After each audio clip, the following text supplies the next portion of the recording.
Hello SSC 2026 ব্যাচের মানবিক বিভাগের শিক্ষার্থীবৃন্দ, তোমাদের সামনেই ভূগোল ও পরিবেশ পরীক্ষাটি, সেই নিমিত্তে অধ্যায় 3 মানচিত্র পঠন ও ব্যবহার ওয়ান শট এমসিকিউ ক্লাসটি শুরু করছি। 1 নং প্রশ্নে রয়েছে, আগের দিনে কিসের উপর মানচিত্র আঁকা হতো? আগের দিনে কি কাপড়ের উপর মানচিত্র আঁকা হতো? কাপড়ের উপর। কাগজ আবিষ্কারের আগে মানুষ সাধারণত পশুর চামড়া, পাথর বা কাপড়ের উপর কি মানচিত্র আঁকতো? অপশনে যেহেতু কাপড় রয়েছে, তাই এখানে সঠিক উত্তরটি হচ্ছে কি অপশন ক, কাপড়। একজন ভূগোলবিদ ভূচিত্র অঙ্কনে 2 মাইলকে 1 ইঞ্চির মাধ্যমে প্রকাশ করলে ভূচিত্রের প্রতিভু অনুপাত কত? প্রতিভু অনুপাত হচ্ছে কি 1:1,26,720। 1,26,720। 1 মাইল সমান 63,360 ইঞ্চি। সুতরাং 2 মাইল সমান কত?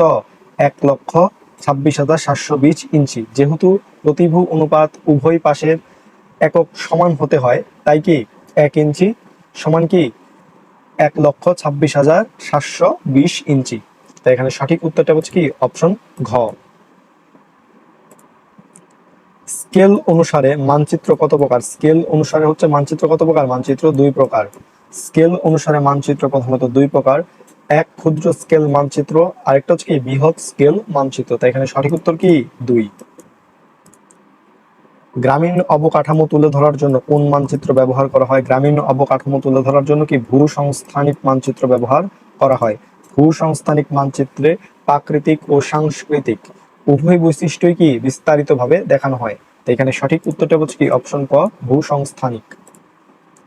মানচিত্রে কয়টি পদ্ধতিতে স্কেল নির্দেশ করা হয়? মানচিত্রে 3টি পদ্ধতিতে স্কেল নির্দেশ করা হয়।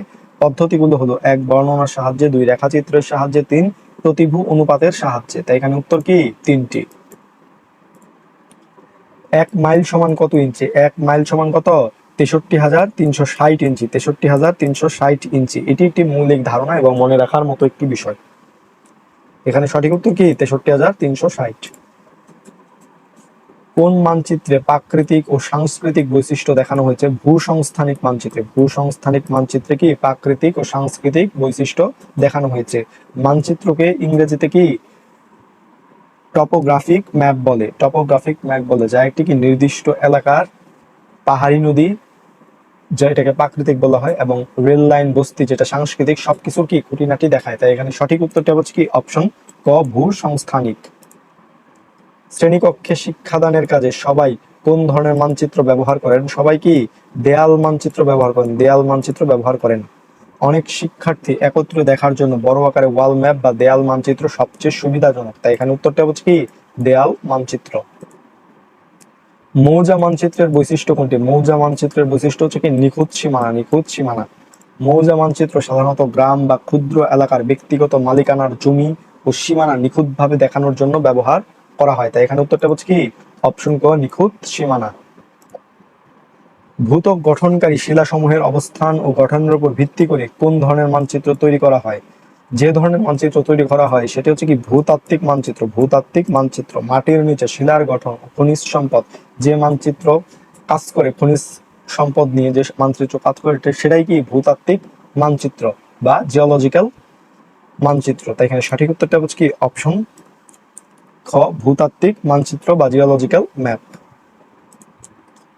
পাহাড়ের চূড়া দেখানো হয় কোন মানচিত্রে? পাহাড়ের চূড়া দেখানো হয় হচ্ছে কি ভূসংস্থানিক। ভূসংস্থানিক মানচিত্রে। ভূসংস্থানিক মানচিত্রে ক্যান্টোর লাইন বা সমোন্নতি রেখার মাধ্যমে পাহাড়ের উচ্চতা বা চূড়া দেখানো হয়। তাই এখানে সঠিক উত্তরটা হচ্ছে কি অপশন গ, ভূসংস্থানিক। ব্যক্তিগত কৃষিজমি ও বসতবাড়ি দেখানো হয় কি মৌজা মানচিত্রে। মৌজা মানচিত্রে। এটি মূলত ভূমি জরিপ ও কর আদায়ের কাজে লাগে এই মৌজা মানচিত্রটি। তাই এখানে সঠিক উত্তরটা হচ্ছে কি অপশন খ, মৌজা মানচিত্র। স্কেল ও বিষয়বস্তুর উপর ভিত্তি করে সাধারণ মানচিত্রকে কয় ভাগে ভাগ করা হয়েছে? স্কেল ও বিষয়বস্তুর উপর ভিত্তি করে সাধারণ মানচিত্রকে কয় ভাগে? 2 ভাগে ভাগ করা হয়েছে। একটা হচ্ছে গুণগত মানচিত্র এবং একটা হচ্ছে কি পরিমাণগত মানচিত্র। তাই এখানে সঠিক উত্তর কি 2 ভাগে। সরকার কোন মানচিত্রের সাহায্য নিয়ে ভূমির মালিকদের কাছ থেকে কর নিয়ে থাকেন? সেটা হচ্ছে কি ক্যাডাস্ট্রাল। ক্যাডাস্ট্রাল মানচিত্রের সাহায্য নিয়ে ভূমির মালিকদের কাছ থেকে কর নিয়ে থাকে। ক্যাডাস্ট্রাল শব্দটি ফরাসি শব্দ থেকে এসেছে, যার অর্থ কি সম্পত্তির তালিকা। জমির সীমানা ও মালিকানা নির্ধারণে কি এর বিকল্প নেই। তাই এখানে উত্তরটা হচ্ছে কি অপশন ক, ক্যাডাস্ট্রাল। কৃষিবিদেরা কোন ধরনের মানচিত্র বেশি ব্যবহার করে থাকেন? কৃষিবিদেরা কি মৃত্তিকা বিষয়ক মানচিত্র বেশি ব্যবহার করে থাকেন? মাটির ধরন ও গুণাগুণ না জানা থাকলে ভালো ফসল ফলানো সম্ভব নয়, তাই কৃষিবিদদের জন্য কি মৃত্তিকা বা সয়েল ম্যাপ জরুরি। তাই এখানে উত্তরটা হচ্ছে কি অপশন গ, মৃত্তিকা বিষয়ক মানচিত্র। কোন মানচিত্রটি শ্রেণীকক্ষে ব্যবহৃত হয়? দেয়াল মানচিত্র ব্যবহৃত হয় শ্রেণীকক্ষে। অনেক শিক্ষার্থী একত্রে দেখার জন্য কি বড় আকারের ওয়াল ম্যাপ বা দেয়াল মানচিত্র সবচেয়ে বেশি কি সুবিধাজনক? ব্যক্তি জীবনে কোন মানচিত্রের গুরুত্ব অধিক? ব্যক্তি জীবনে কি ক্যাডাস্ট্রাল মানচিত্রের গুরুত্ব অধিক। ক্যাডাস্ট্রাল শব্দটি ফরাসি শব্দ থেকে এসেছে, যার অর্থ সম্পত্তির তালিকা, জমির সীমানা, মালিকানা নির্ধারণ কি এই মানচিত্রের কাজ। তাই এখানে উত্তরটা হচ্ছে কি অপশন গ, ক্যাডাস্ট্রাল। বিল্ডিং এর মালিকানার সীমানা চিহ্নিত করার জন্য কোন মানচিত্র ব্যবহার করা হয়? যেটা ব্যবহার করা হয় সেটা হচ্ছে কি মৌজা মানচিত্র। মৌজা মানচিত্র, মৌজা মানচিত্র হলো ক্ষুদ্রাতি ক্ষুদ্র এলাকার বিস্তারিত নকশা, যেখানে প্রতিটি প্লট বা বিল্ডিং এর কি আলাদা আলাদা নম্বর থাকে। তাই এখানে উত্তরটা হচ্ছে কি অপশন ঘ, মৌজা মানচিত্র।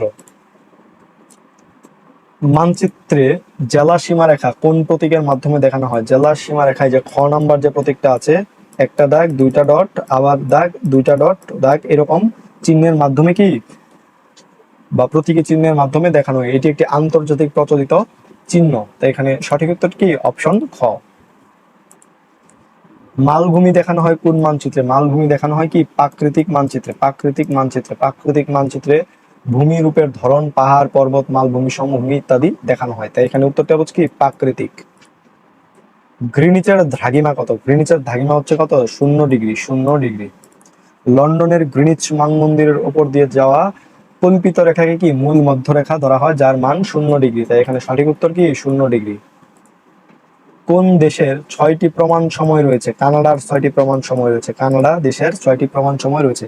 কানাডা একটি বিশাল দেশ, পূর্ব থেকে পশ্চিমে বিস্তৃত। এর এক পাশে সময়ের সাথে অন্য পাশের সময়ের অনেক পার্থক্য বেশি, এই কারণে 6টি ভিন্ন প্রমাণ সময় ব্যবহার করা হয়। তাই এখানে সঠিক উত্তরটা হচ্ছে কি অপশন ঘ, কানাডা। মূল মধ্যরেখা থেকে 4 ডিগ্রি পশ্চিম দিকে সরে গেলে সময়ের ব্যবধান কত মিনিট হবে? সময়ের ব্যবধান হবে কত মিনিট? 16 মিনিট।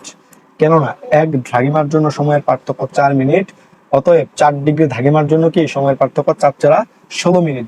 যেহেতু পশ্চিমে তাই সময় কমবে। তাই এখানে সঠিক উত্তর কি 16 মিনিট। এম প্রতিপাদ, এম এর প্রতিপাদ স্থান কত? এন স্থান দুটির সময়ের পার্থক্য কত? প্রতিপাদ স্থানের সময়ের পার্থক্য কত হয়? 12 ঘন্টা। কত ঘন্টা? 12 ঘন্টা। পৃথিবীর কোন স্থানের ঠিক বিপরীত স্থানকে তার প্রতিপাদ স্থান বলা হয়। এদের দ্রাঘিমার পার্থক্য 180 ডিগ্রি। যেহেতু 1 ডিগ্রি সমান 4 মিনিট, তাই 180 ডিগ্রি সমান কত? 720 মিনিট বা 12 ঘন্টা। তো এখানে সঠিক উত্তর কি 12 ঘন্টা। কানাডার প্রমাণ সময় কয়টা? কানাডার প্রমাণ সময় হচ্ছে কয়টা? 6টি। 6টি প্রমাণ সময় আছে কানাডার। যেহেতু বিশাল বড় দেশ, পূর্ব থেকে পশ্চিমে বিস্তৃত, এখানে সময়ের পার্থক্য এক পাশের চেয়ে অন্য পাশে অনেক বেশি, তাই কি 6টি প্রমাণ সময় ব্যবহার করা হয়। তাই এখানে সঠিক উত্তর কয়টা? 6টা। 180 ডিগ্রি দ্রাঘিমার জন্য সময়ের পার্থক্য কত? সময়ের পার্থক্য 12 ঘন্টা। 1 ডিগ্রি দ্রাঘিমার জন্য সময়ের পার্থক্য 4 মিনিট হলে কি 180 ডিগ্রির জন্য কত মিনিট? 720 মিনিট। তার মানে কি 720 মিনিট সমান 12 ঘন্টা। তাই এখানে সঠিক উত্তর কি 12 ঘন্টা। 1 ডিগ্রি দ্রাঘিমার জন্য সময়ের পার্থক্য কত? 4 মিনিট। 1 ডিগ্রি দ্রাঘিমার জন্য কি সময়ের পার্থক্য 4 মিনিট। যুক্তরাষ্ট্রের প্রমাণ সময় কয়টা? যুক্তরাষ্ট্রের প্রমাণ সময় কয়টা? 4টা। 4টা সময়, 4টা প্রমাণ সময়। যুক্তরাষ্ট্রের মূল ভূখণ্ডে 4টি সময় অঞ্চল বা টাইম জোন রয়েছে: eastern, central, mountain and Pacific. তাই এখানে সঠিক উত্তরটা হচ্ছে কয়টা? 4টা। ক স্থানের দ্রাঘিমা 90 ডিগ্রি পূর্ব, খ স্থানের দ্রাঘিমা 70 ডিগ্রি পূর্ব হলে স্থান দুটির মধ্যে সময়ের পার্থক্য কত? এখন দ্রাঘিমার পার্থক্য কত? 90 মাইনাস 70, তার মানে কি 20 ডিগ্রি। যেহেতু 1 ডিগ্রি পার্থক্যে 4 মিনিট হয়, তাহলে কি 20 ডিগ্রিতে কত মিনিট? 80 মিনিট। তার মানে কি 1 ঘন্টা 20 মিনিট। তাই সঠিক উত্তর কি 1 ঘন্টা 20 মিনিট।